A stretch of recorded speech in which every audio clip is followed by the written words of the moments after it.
Quand les citoyens décident s'ils vont ou non soutenir une politique climatique, bien sûr, leur propre intérêt économique et financier compte beaucoup. Mais c'est de loin pas le seul facteur déterminant.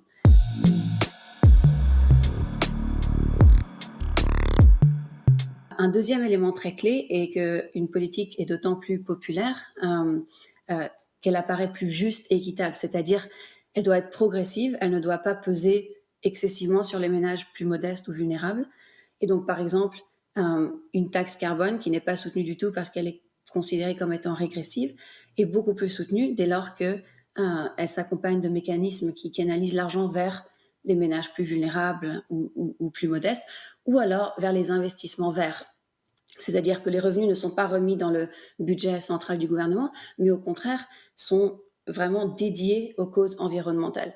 Et ça, c'est quelque chose qui est très relié à la confiance.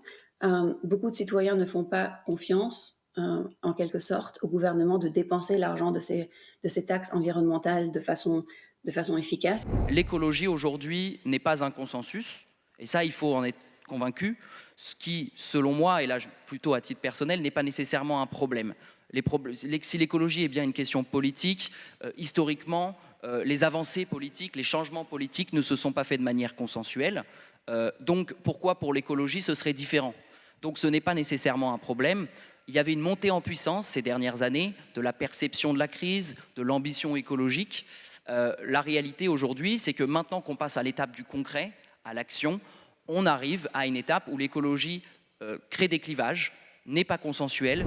Notre conviction, c'est que c'est par le lien qui fait parfois défaut et dans la société globalement dans laquelle on vit et où, par ailleurs, dans les entreprises, il y a eu parfois un déficit de lien. Le lien, il est précaire, il est fragile et on a parlé beaucoup de fractures sociales et nous, on milite plutôt pour une forme de réconciliation sociale. On a d'abord parler et travailler sur l'entreprise fraternelle. Alors l'entreprise fraternelle, c'est un oxymore qu'on a voulu explorer parce que le sujet de la fraternité en entreprise, on nous a regardé avec des gros yeux en disant mais vous êtes des malades, liberté, égalité, fraternité en entreprise, vous êtes fous. Mais c'était pas inintéressant parce qu'on est arrivé à la conclusion et en fait on a eu pas mal de groupes de travail là-dessus. Il est possible d'avoir une forme de triptyque de la fraternité en entreprise qui peut être plus altruiste, plus ouverte et plus politique. Et si elle est plus fraternelle, alors elle peut prendre soin du lien entre les gens en entreprise. Les familles qui sont dans ces métiers-là beaucoup plus que des clients sont des parties prenantes qui nous confient leurs proches, en réalité, pour qu'on les aide à s'en occuper. Donc, ne peuvent pas être considérés purement comme des clients. Les familles connaissaient très mal nos métiers.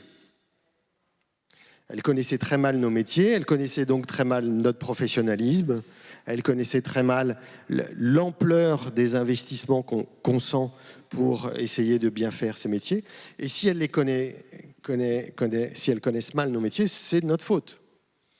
C'est que ces métiers-là se sont construits historiquement en mettant de côté les parties prenantes.